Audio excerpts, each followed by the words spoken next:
Did you miss Daddy? Probably not, and I don't blame you. It just kind of disappeared on you there.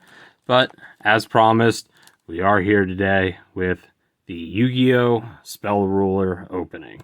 So, for those of you that maybe aren't big Yu-Gi-Oh fans, or maybe you watch this channel mostly for Pokemon stuff, not too long ago, Yu-Gi-Oh did a 25th anniversary release. Well, they've done a lot of 25th anniversary releases, but they reprinted, I believe it was 5 or 6 of some of the original booster boxes, and we got one of them today, so we're going to crack into it.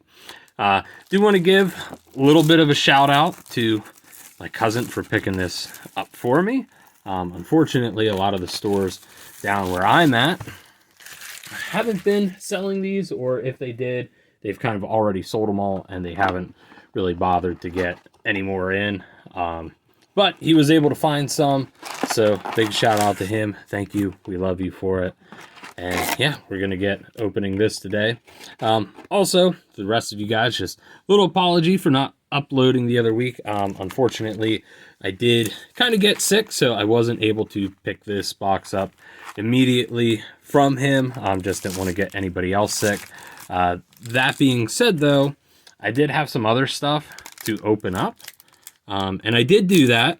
However, during the video, I did also allude to the fact that I had already kind of opened this box in preparation that I was going to upload that one. I would have this uploaded before I opened that one, but it took me a little bit longer to get it. But we're going to rectify that. So you're getting a video today, and you're also going to get the other one tomorrow. But also that way, just if you're kind of curious why I sound okay in this one, but in the other one I sound a little out of it, that's because at the time of filming that one I was still sick. But as always, appreciate all of you guys, and yeah, let's get into it. So this here is Spell Ruler. This was the 3rd set released in the Yu-Gi-Oh TCG, so came out right after Metal Raiders and then right before Pharaoh's Servant, which Pharaoh's Servant was really popular because it featured Jinzo, which was such a powerful card. And also originally this set, so as you can see on the box, it says Spell Ruler.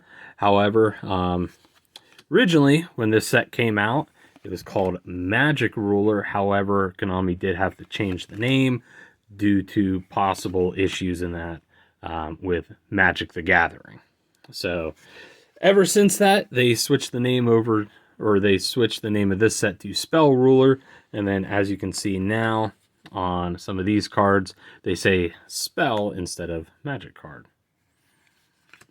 But anyways, this was kind of a set that I personally never really got into when I was younger. Unfortunately, little lizard brain me and that kind of assumed that, you know, all the best cards in that would be monsters, and if it wasn't a spell card that I had seen in the anime, it probably wasn't worth using. So for me, this set was really big for the Toon cards, and then I know Serpent Knight Dragon was in here and kind of some of that stuff, but yeah, really never gave this set the respect that it deserved. But this set is notorious for having some absolutely wild spell cards. And also, I was just about to say it, also relinquished. This was also the first set to feature ritual monsters. And relinquished was one of the bigger ones. And as you can tell, we just pulled that. So that's actually really sick to have. But yeah, this set had a lot of really powerful spell cards. Again, Speak of the Devil Toll was one of them. So, let me see here. Let me get this focus a little bit better. But yeah, so at the cost of, yeah, each player must pay 500 life points to declare an attack. Which, you know, if you, or with Yu-Gi-Oh, this is a game in that where you do have resources, mostly your life points. Maybe not as many resources as some other TCGs out there, but having to pay 500 just to conduct your battle phase in that, especially if your opponent was lower on life points, that could be a way to kind of box them in. But there were also a lot of other big spell cards such as Confiscation and also Delinquent Duo. But this set also did feature a lot of the toon monsters used by Pegasus during kind of the Duelist Kingdom arc, and also some other very classic cards such as Horn of the Unicorn, which was used by Yugi as kind of a way to power up some of his monsters. But yeah, this is a set that, now that I know a little bit more about the card game and I can kind of better appreciate some of the cards, I am really interested to see what we can get. So hopefully we land some of those bigger spell cards in that. Seeing some of the toons would be nice. I believe there's only 4 in here. I think there's Toon Mermaid, Manga Root, Ryu-Ran or Ryu-Ran, Toon Summon Skull, and then as a potential secret rare, there is the Toon Blue Eyes White Dragon. So if we could get that, would be cool. And as you can see, we did get Toon World there. Very cool card. And so that was just a super rare here. Unfortunately, toons at this time, they really weren't all that great.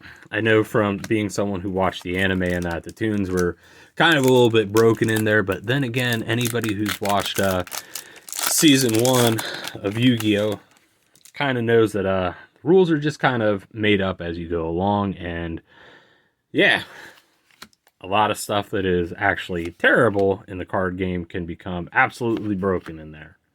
You know, with such infamous moments. And speaking of toons, there's the Manga Ryu-Ran. But, you know, as having Yugi's giant soldier of stone attack the moon. You know, him crashing Panic's Castle of Dark Illusion on his monsters while he had, I think it was Yellow Luster Shield activated. So definitely some fond memories of this era of Yu-Gi-Oh! I would say that this is probably, personally, my favorite. Unfortunately, though, like most card games, Yu-Gi-Oh! Is a franchise that has been kind of hit by power creep. So a lot of these cards probably aren't too playable anymore. I'm sure there's maybe some that could be utilized. But I believe the ones that can are either extremely limited or on the ban list. Cyberjar.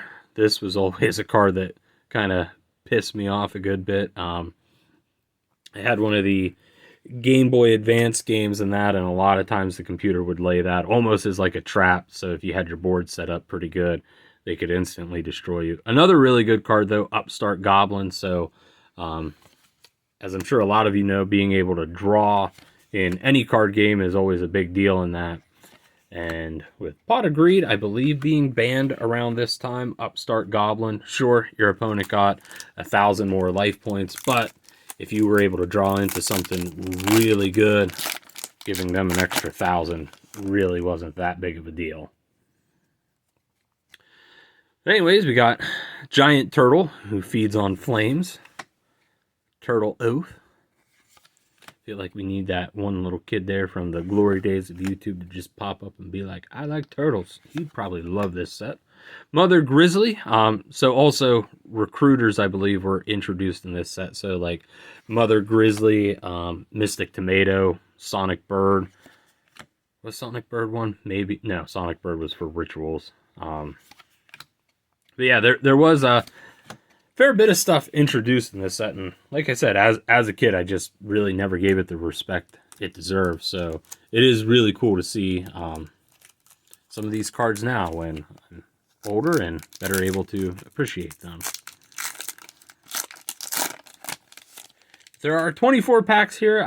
These do follow the traditional or the kind of old school Yu-Gi-Oh format, where there will be at least a guaranteed 6 holos in here, 2 ultras, 4 supers. Although I do believe with specifically these 25th anniversary boxes, you are guaranteed a secret rare. Another recruiter there, UFO Turtle. This one was for fire type monsters. Metal Fish, Rising Air Current, and Chain Energy, and Typhoon number 2. In terms of the secret rares, definitely Toon Blue Eyes. That's the one that you want. Serpent Knight Dragon, it was it was a lot cooler when I was a kid.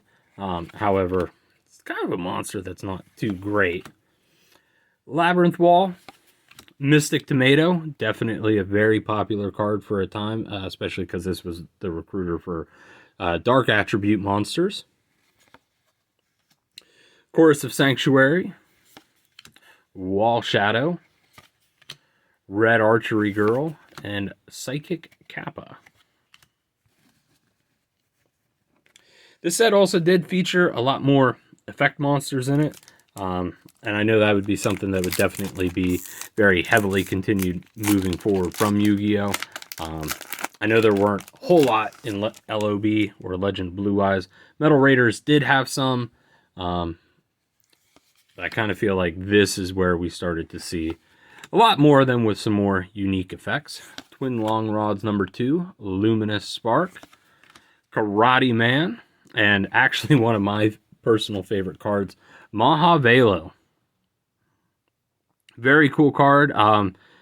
Yeah, insane effect on this. So any equipped card that you attach to it, it gains 500. So that Horn of the Unicorn that we saw earlier, typically, or even Malevolent Nuzzler here, both of them give you an additional, an additional 700 attack. However, with Mahavelo, because those are equipped cards, you get an additional 500 on top of it. So that was a very, very good card if you wanted to have like, you know, a low maintenance beat stick. So with it being a 4-star monster, it was something that you could play directly onto the field from the hand without having to tribute summon.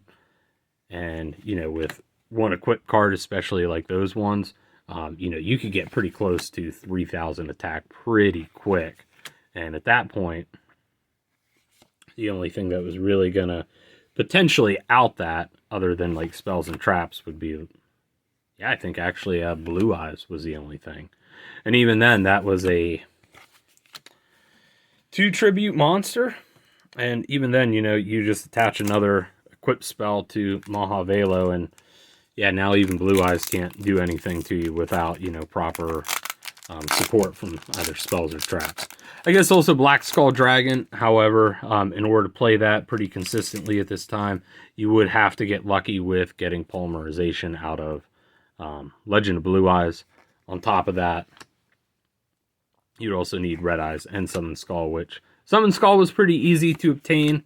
Red Eyes, relatively easy as well, as long as you bought the specific tin featuring that. But yeah, definitely pretty cool set. Nice little trip down memory lane here, kind of seeing some of these cards that I just assumed were kind of bulk, but so far I'm pretty happy though with what we got. You know, we got one of my, like I said, one of my personal favorites with Mahavelo. We got Toon World and of course Relinquished. I'm trying to think if the ritual for that, I know it's in this set, but I can't remember if it's a, oh, awesome. Okay, so there we go. Delinquent Duo. So this card here was absolutely insane. So for the cost of 1,000 life points, you would get to discard 2 cards from your opponent's hand, which was absolutely brutal. Yeah, this set just had a lot of cards in that could really interfere with your opponent's hand. So very happy to see that. House of Adhesive Tape, Taihon #2, and Weather Report. Really, if we get the Blue Eyes out of this, like, I couldn't ask for a better opening for this. But either way, that was insane. That was really the one spell card I was hoping we get to see. Hungry Burger. That, I'm not gonna lie, some of the, like, outside of Relinquished, some of these early ritual monsters they're pretty shit. But they were interesting though. I wrote Shadow Scout there as our rare. Another Toll, Liquid Beast, Chain Energy, and Electric Snake. But anyways, as I said before, there will be another video up tomorrow. So we'll be getting 2 this weekend here, so I appreciate you all bearing with me. Our next video is going to be Pokemon related. But yeah, and then I do have, oh, sorry, Rush Recklessly, very decent card, and Banisher of the Light, which, yeah, any card sent to the graveyard is banished instead, which was at the time a pretty powerful effect because I don't think there was like any sort of consistent way to get those cards back. I know nowadays there's a few ways to do that, but back then there really wasn't. Jigen Bakudan, another big card used by Pegasus in the anime. Of course, Sanctuary, Minar, and Mystic Plasma Zone. Kind of spoiling some of these big pools, and I don't even really mean to. Oops, we grab two there. But I will say, though, I do hope that Yu-Gi-Oh continues to do stuff like this in the future. I know that they have announced that they're going to be releasing, I think, a booster box from the GX era, which I think is really cool. I would like to see them do some more stuff from early Yu-Gi-Oh!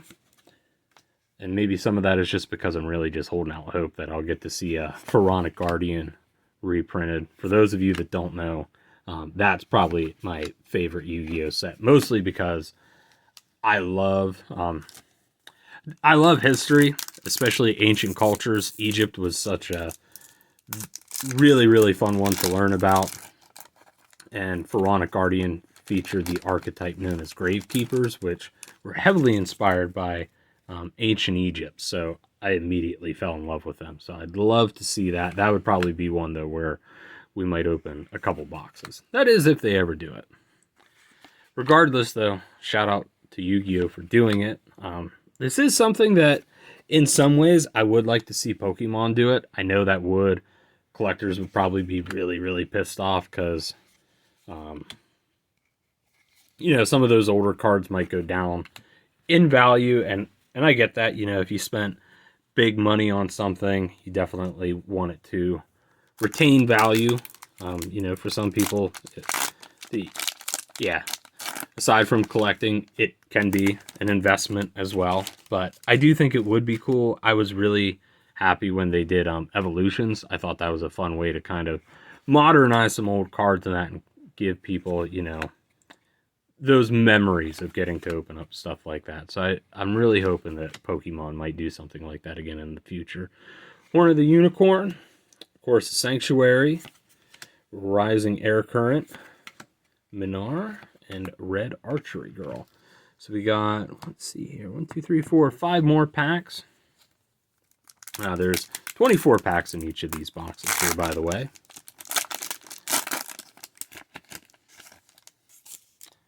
But yeah, if you would, please make sure to like, comment, subscribe, all that happy horseshit there. It definitely does help, and I do appreciate it. I do enjoy getting to talk to you guys. Yeah, Giant Germ here. Mechanical Snail. House of Adhesive Tape. Fairy's Hand Mirror. Electric Snake.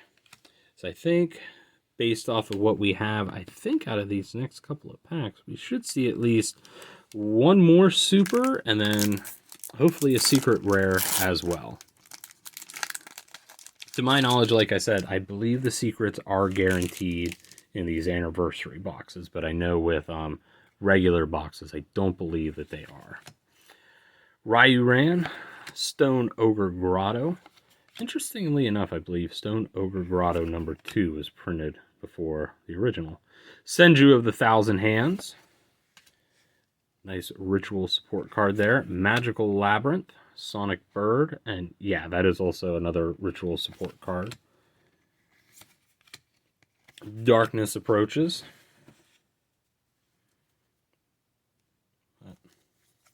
It is interesting, though, because I know one of the cards I was always really excited for in this set was, so Labyrinth Wall's in here. That was also used by Para and Dox in the anime.